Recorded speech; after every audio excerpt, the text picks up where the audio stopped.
Spiritual experiences have a frequently profound impact on people for a variety of reasons. But one of the most significant reasons is because spiritual experiences typically induce a radical shift in perspective, which ultimately change one's perception. Now, I guess you could say that the opposite way around. Depends what you mean by the words, but let me explain.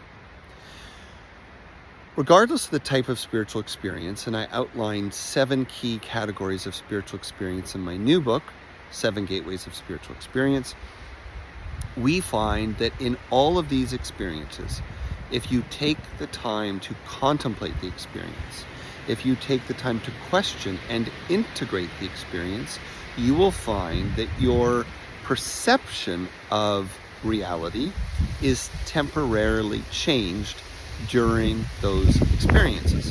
Sometimes briefly, sometimes for a long time, sometimes simply, and sometimes radically, but ultimately it's a moment of just seeing things in a different way. Once we've seen things in a different way and we return to the ordinary situation, we find we no longer have the same perspective. In other words, our perspective on life shifts because we've been given access to a different mode of perception. Again, you could use those words in reverse if that's how you think of it.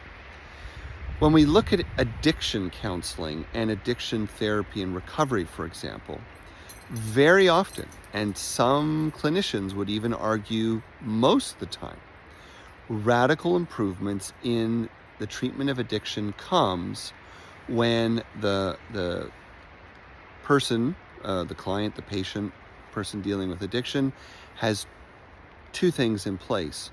One, a radical sense of faith, meaning trust, the willingness to surrender. And that could be to God, that could be to the universe, that could be to the process.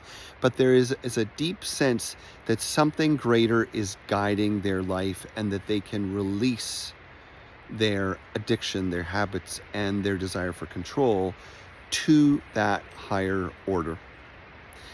Another is quite literally and surprisingly that there will typically be a moment of epiphany or breakthrough, which means they have a spiritual experience at some point in which they've been working slowly, gradually on this issue, and very often with years of struggle, and then suddenly something changes. An aha moment, a radical moment of perception, something changes, and they return to the process differently. So this is just an example of how spiritual experiences can feed a therapeutic process, but there's many more. We see many hospitals now, not everywhere, but there are more and more clinical trials going on looking, for example, at the inclusion of psilocybin experiences, psychedelic experiences in the treatment of a variety of conditions from mental health to cancer. Now, in some cases, this is to actually see if it's possible to evoke a physical change because of these shifts in brain chemistry and perception. And in other cases, it's about radically changing a person's attitude or perspective on their condition. In either case, what we find is that for the most part, spiritual experiences can be a radically powerful aspect of healing. To close, I will say it doesn't mean that there's never a bad or difficult spiritual experience. It doesn't mean there's never a scary spiritual experience. But generally speaking, if a spiritual experience is facilitated, if it's contained, if there is a powerful and meaningful mindset and context, then even the most scary and difficult types of spiritual experiences can become gateways to extraordinary opportunities of self-healing and growth. It's something profound to look into, and I encourage you to check out my new book, Spiritual Experience.